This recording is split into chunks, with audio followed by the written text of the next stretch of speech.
Bonjour, bonjour. J'espère que vous allez bien. Aujourd'hui, je vous retrouve avec joie pour une nouvelle vidéo. Nous vivons une période vraiment très intense qui bouge pour beaucoup, pour tout le monde, à tous les niveaux. Et j'espère que vous vivez cette période de la meilleure façon qui soit. Et donc, j'espère que vous allez bien. Alors de mon côté, je vais bien et je suis très créative, très productive et bien connectée en ce moment. Et aujourd'hui, j'avais l'élan en fait de partager une vidéo concernant mon livre, voilà, Le Grimoire d'Elara, pour ceux qui ne le connaissent pas. J'avais envie de vous en parler un petit peu plus, de spoiler certains passages. Parce que finalement, voilà, juste donner un titre comme ça et un résumé, ça dit pas grand-chose. Jusqu'à présent, j'en avais pas énormément parlé. Et là, voilà, il est temps, j'ai pris le temps et j'ai le temps et l'élan pour ça aujourd'hui. Pour vous en parler un petit peu plus. Et voilà, si vous ne vous l'êtes pas encore procuré, je vais vous inviter à vous le procurer si ça résonne en vous, si vous le souhaitez. Parce qu'il peut peut-être y avoir des choses intéressantes à l'intérieur qui peuvent résonner en vous. Voilà. Donc, Le Grimoire d'Elara, donc c'est un livre que j'ai auto-publié l'année dernière au mois de décembre. Alors, quand on voit un titre comme celui-ci, c'est vrai que ça fait pas très galactique. On se dit, c'est peut-être quelque chose d'un petit peu médiéval fantastique, surtout avec un ornement comme celui-ci, une déco comme ça. Alors, pourquoi j'ai choisi ce titre déjà, Le Grimoire d'Elara? J'ai choisi ce titre parce qu'en écrivant mon histoire, c'est le titre le plus évident qui m'est venu, qui est né de mon cœur. Alors, ça fait pas galactique du tout, mais c'était pas le but non plus, hein. Le but, c'était qu'il corresponde vraiment à ce dont je parle dans ce livre.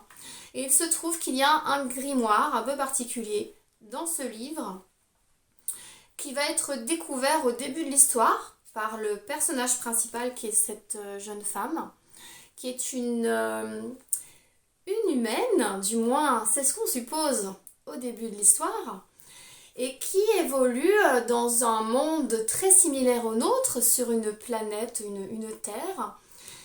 C'est une prêtresse. Elle a grandi dans un lieu de culte. Donc c'est un univers peut-être un peu médiéval, effectivement, au début de l'histoire, mais très vite, on passe dans d'autres mondes où cette jeune femme va vivre vraiment une quête qui va être un peu comme une quête intérieure, une quête d'elle-même, dans laquelle elle va être amenée à retrouver toutes les parcelles finalement de toutes les parties manquantes de son histoire qu'elle va pouvoir assembler pour comprendre qui elle est et d'où elle vient. Alors, donc il y a un grimoire au début de l'histoire et c'est cette découverte-là qui va la mettre en grand danger parce que dans ce grimoire, il y a un effroyable secret qu'elle découvre.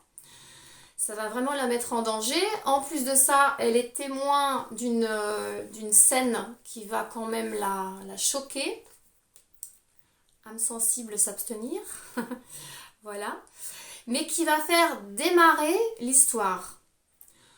Donc, à partir de là, elle va être propulsée dans un autre monde. Et elle va être guidée dans cet autre monde par un être qui est là, qui se trouve ici. Voilà.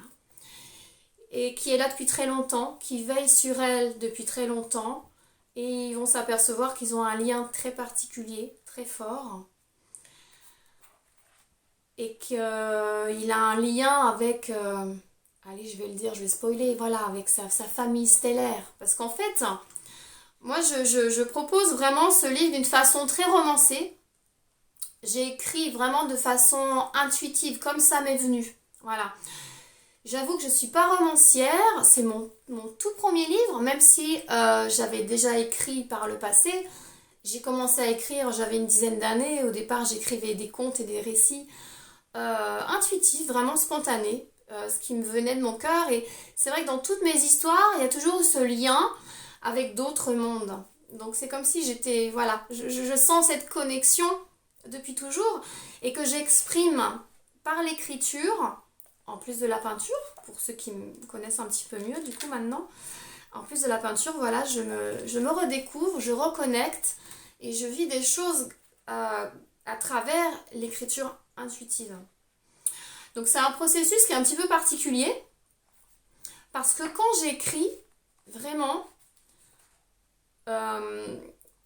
je retrouve des mémoires enfouies dans mes cellules, on va dire ça comme ça, hein, parce que moi je vois ça plutôt comme une forme de mémoire cellulaire. Je reconnecte et en même temps je vis des libérations. À un moment donné, dans ce livre, il y a un passage où l'héroïne, je vais essayer de vous en dire un peu plus sans trop vous en dire quand même. À un moment donné, l'héroïne va avoir une chamane, une femme chamane, une ancienne, et elle va vivre un voyage intérieur, hein, un petit peu comme les anciennes tribus autochtones. Et si vous voulez, quand j'ai écrit ce passage-là, j'ai vécu en même temps. C'est-à-dire que je me suis retrouvée à un moment donné sur Mars, où j'ai vraiment vu les décors, je l'ai vécu dans mes cellules, j'avais les images, et en même temps, j'écrivais mon livre. C'est très particulier, j'étais vraiment surprise parce que même si j'écris depuis longtemps, je n'ai jamais vécu ça de cette façon-là. Mon processus s'est transformé vraiment depuis que j'ai fait une séance d'hypnose régressive quantique en octobre 2023. Et c'est vrai qu'à la suite de cette séance, et je remercie encore les professionnels qui m'ont accompagnée pendant cette séance parce que c'était très puissant, et bien depuis, il y a énormément de choses qui se sont débloquées. Ça a été très libérateur et depuis, j'écris et vraiment je vis des choses un peu particulières. Voilà, donc il y a un passage comme ça qui a été très fort pour moi, donc en lien avec une mémoire sur Mars. J'aurais jamais cru vivre ça en écrivant un livre. C'était pas prévu au départ. Quand j'avais cet élan d'écrire ce livre, depuis, ça fait plus de 15 ans que j'ai l'élan de partager, d'écrire, partager mon expérience d'une certaine façon, je ne savais pas sous quelle forme ça allait se dessiner. Je ne savais pas quelle forme ça allait prendre. Et il se trouve que ça a pris la forme d'un roman, mais dans lequel il y a des choses que j'ai moi-même vécues sur d'autres plans. Ça a été une surprise et j'avoue que c'est une manière aussi de reconnecter, de retrouver des choses et de m'en libérer. C'est pour ça que voilà, je vous en parle aujourd'hui parce qu'il y a peut-être des choses qui peuvent résonner en vous par rapport à des mémoires et puis par rapport à voilà, tout ce qu'elle va vivre dans cet autre monde parce qu'elle va être amenée à rencontrer d'autres peuples. Moi, évidemment, ça m'a parlé, hein, c'est sûr, puisque ça me correspond. C'est toutes les expériences de ma conscience finalement en lien avec d'autres lignes de temps. Il y a un passage dont j'aimerais vous parler sans trop donner de détails encore une fois, qui a été très fort aussi. C'est à la fin de l'histoire, le personnage principal est accompagné sur une planète où elle va aller consulter des archives holographiques. Alors ça, moi, les archives holographiques, déjà, des archives cristallines ou des archives holographiques, ça me parle très fort depuis des années, sans savoir pourquoi. J'ai l'impression qu'en nous, c'est comme si on avait des archives cristallines. Oui, de toute façon, c'est le cas d'une certaine façon, dans nos cellules ou dans notre être intérieur, notre être cristallin. Je ne sais pas comment dire ça comme ça. C'est quelque chose que je ressens très fort. Et quand j'ai écrit ce passage-là, je l'ai découvert au fur et à mesure, hein, parce que je ne sais jamais à l'avance ce que je vais écrire en fait. C'est ça qui est assez étonnant. Je ne sais jamais où je vais. Et à chaque fois, je me dis, quand je vais écrire la suite de mon livre, je me dis, j'ai envie d'écrire la suite parce que j'ai envie de découvrir ce qui va se passer après en fait. C'est un peu particulier pour un auteur. On est censé connaître à l'avance le contenu de notre livre. Sauf que là, c'est pas vraiment le cas. Donc vraiment, je me laisse porter, guider par mon cœur. Hein. C'est vraiment, ça vient de l'intérieur. Et c'est un processus qui est très fort. Et donc dans ce passage où on parle des archives holographiques, et bien à un moment donné, donc sur cette planète, elle est guidée dans une grande salle, la salle d'archives, où elle va être guidée jusqu'à une grande table qui est ronde, à la surface transparente, qui est un petit peu comme du verre, où là il va y avoir une intelligence consciente, on pourrait dire ça comme ça, que j'ai appelé, ou le nom m'est venu comme ça, voilà, qui s'appelle Cora, et qui en fait rentre en contact avec la personne qui veut consulter les archives. Et du coup, à ce moment-là, la personne qui consulte les archives se retrouve dans un autre, comme dans un autre espace. Je vous laisserai découvrir si ça vous dit, bien sûr, hein, voilà. Il n'y a aucune obligation, mais si ça résonne en vous, vous avez envie de découvrir, hein, je vous laisserai découvrir ce passage en lisant le livre. Et du coup, quand elle se retrouve dans cet autre espace, là, elle a accès à sa mémoire, en fait, finalement. Il y a comme une grande salle qui fait un peu une salle ancienne, un peu dorée. Ça m'a rappelé un petit peu les grandes salles des anciennes civilisations, très vastes en fait. Et sur le mur, à un moment donné, c'est comme un grand écran qui apparaît. Et elle peut, par une simple intention, elle peut faire défiler en fait les images, zoomer, etc. Donc il y a une technologie qui n'est pas humaine, qui est très avancée, et grâce à laquelle elle va pouvoir retrouver des parties de sa mémoire. Et là, j'ai retrouvé des choses, ça m'a touchée, voilà. Je vais pas vous en dire plus. Bon, il y a un moment donné, on parle de Cérès aussi, voilà, une petite fille qui se retrouve dans un container transporté avec d'autres enfants sur Cérès. Et ça, tout ça, ça a résonné en moi. Même quand je vous en parle, là, ça me fait des frissons à l'intérieur parce que ça résonne dans mes cellules. Donc, quand j'écris, véritablement, pour moi, c'est pas une histoire inventée. Il n'y a rien d'imaginaire, rien de copié. Ça correspond vraiment à ce qu'il y a en moi, dans mes cellules, que je retrouve au fur et à mesure et que je retranscris au même moment dans un livre, en fait, tout simplement. Un autre petit passage, c'est alors un peu plus avant dans le livre, c'est quand elle a accès sur un grand vaisseau mère à ce que j'ai appelé, ce qui m'est venu, voilà, le nom m'est venu comme ça, c'est la salle du sommeil. Ça m'a parlé aussi parce que j'avais les images en même temps, la vibration avec, je vous dis pas, c'était sympa. J'aurais voulu retrouver le... Hop, hop, hop. Je vais vous retrouver en fait le chapitre parce qu'il y a un... Je vais vous montrer le dessin en fait, voilà. C'est ça que je voulais vous montrer. C'est à la fin du livre parce qu'à la fin du livre, il y a un petit carnet de croquis que j'ai réalisé. Donc là, en fait, on voit un personnage donc, qui est celui sur la couverture, hein, qui est son guide et son partenaire. Et puis pour être totalement sincère et totalement franche avec vous, il se trouve que c'est mon partenaire, voilà, qui vit au niveau des Pléiades. Donc il y a vraiment du réel, il y a vraiment un lien entre ce que j'écris et ce que je vis. Sachant que tout n'est pas non plus la réalité, je pense, il y a des choses qui sont quand même un petit peu romancées et un peu imaginaires.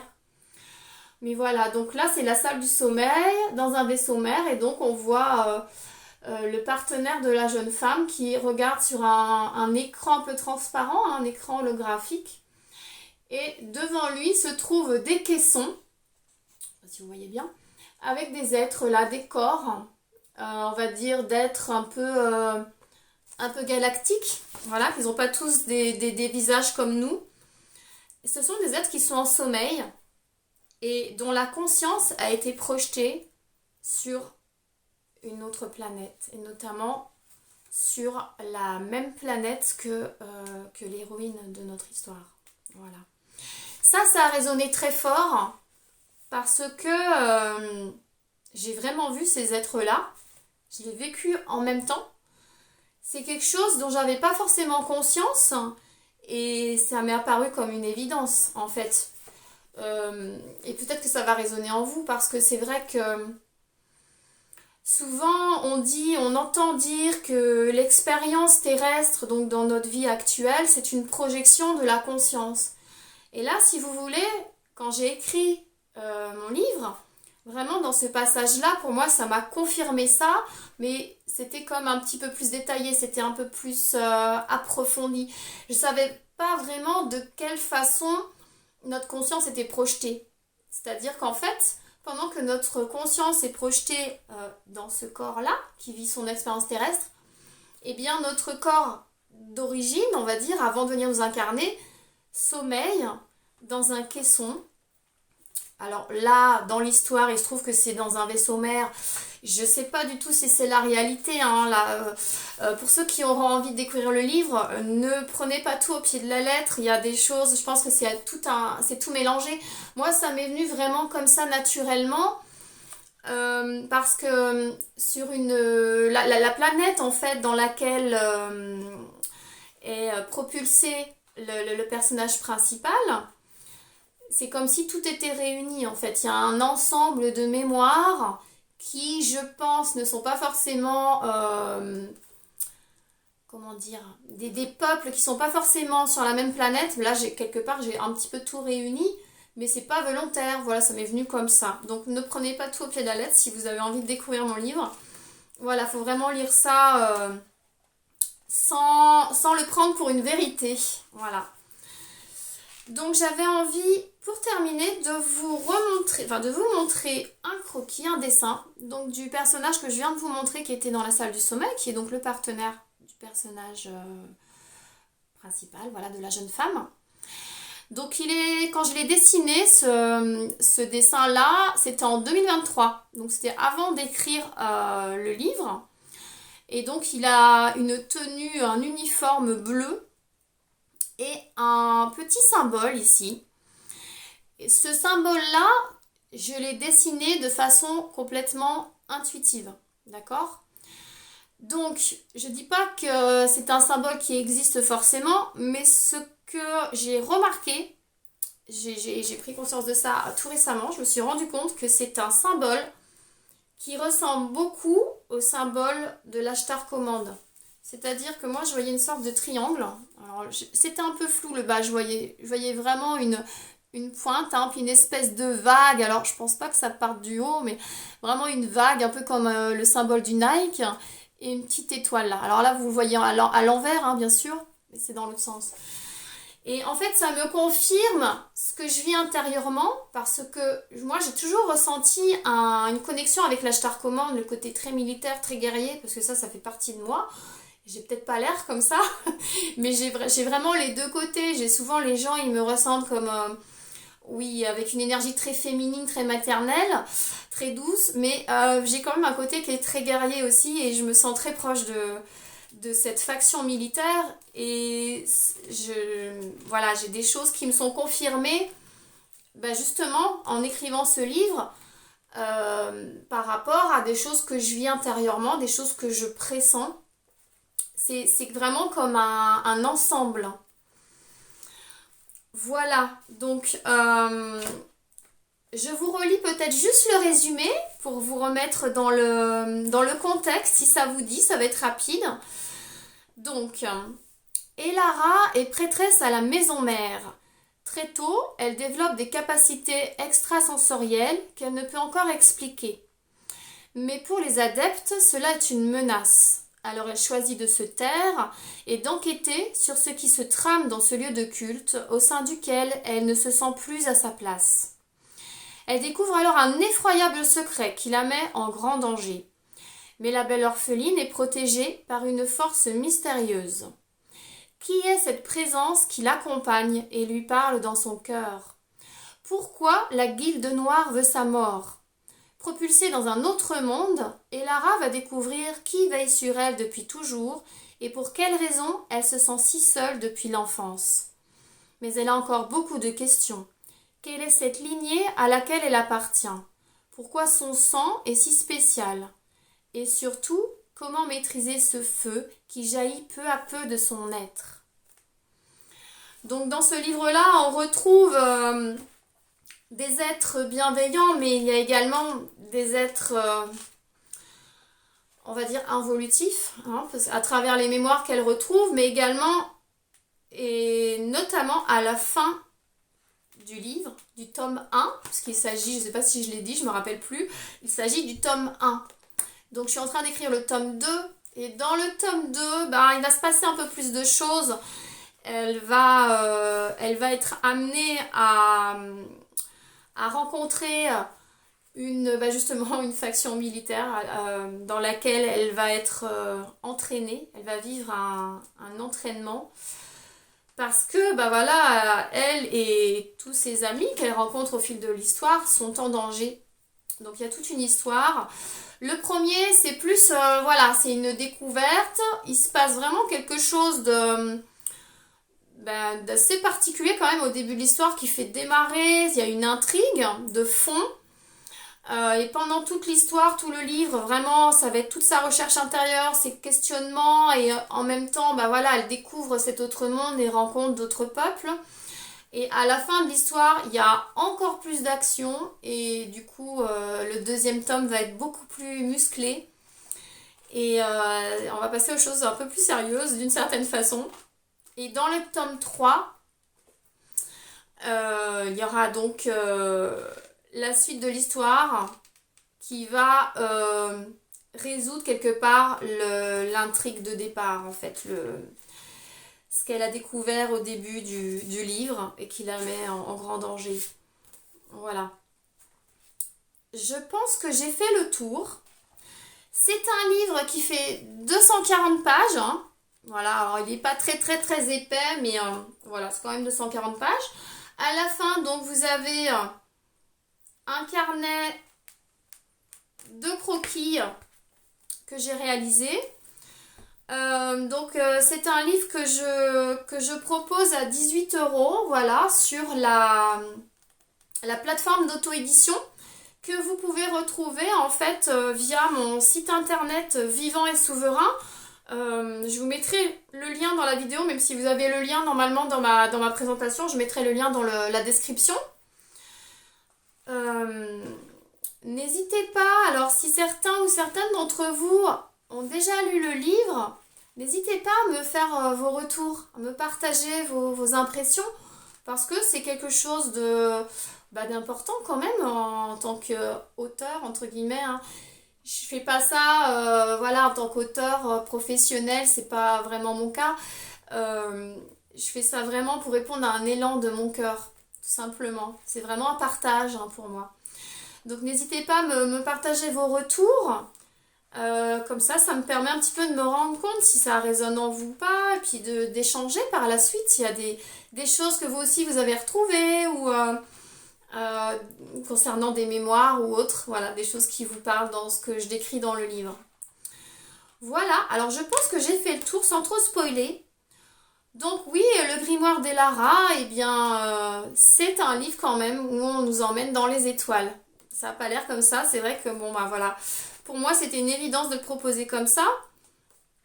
Et voilà, c'est un partage et j'espère que ça va vous donner envie de le découvrir. Sachant que je fais ça en toute simplicité, voilà. Voilà. Écoutez, j'espère vraiment que tout va bien se passer pour vous dans les jours, les semaines et les mois à venir, parce que c'est vrai que c'est une période qui peut pas mal bouger pour un plus grand nombre. On a eu des énergies très très très intenses récemment et ça continue. Et je pense que ça va continuer à un moment. Donc vraiment être vigilant, faire preuve de discernement et puis surtout bien s'aligner, parce que c'est vrai que parfois on peut vite être emporté par les énergies collectives, par la peur. Il y a beaucoup de... Moi je regarde pas les infos, hein, mais de ce que je ressens et de ce que mes proches me disent, on se rend compte quand même qu'il y a pas mal de gens qui sont dans la peur. Et maintenant ça va être le choix. Est-ce qu'on va suivre ces énergies-là? Est-ce qu'on va se laisser happer par la peur? Ou est-ce qu'on va revenir à notre cœur, à notre centre et se déployer pleinement, partager nos expériences? Il y en a de plus en plus qui osent partager leurs expériences et simplement leur présence, voilà, de différentes façons. Parce qu'en ce moment, voilà, je pense qu'il est temps d'y aller à fond, quoi. Voilà ce que je ressentais de vous partager aujourd'hui. Je vous souhaite plein de belles choses. Je vous dis à très bientôt. Alors, n'hésitez pas à me laisser des petits commentaires, hein, je ne mords pas. Hein, je sais que selon les vidéos, ça parle pas forcément. Donc, vous pouvez voilà, échanger librement sur mes vidéos, voilà, sur ma chaîne. C'est un lieu aussi qui est pour échanger. Je serais ravie de vous lire et de vous répondre. Et puis n'hésitez pas à liker et puis partager cette vidéo pour partager avec un peu plus de monde, tout simplement, mes expériences. Voilà, je vous remercie beaucoup. À bientôt!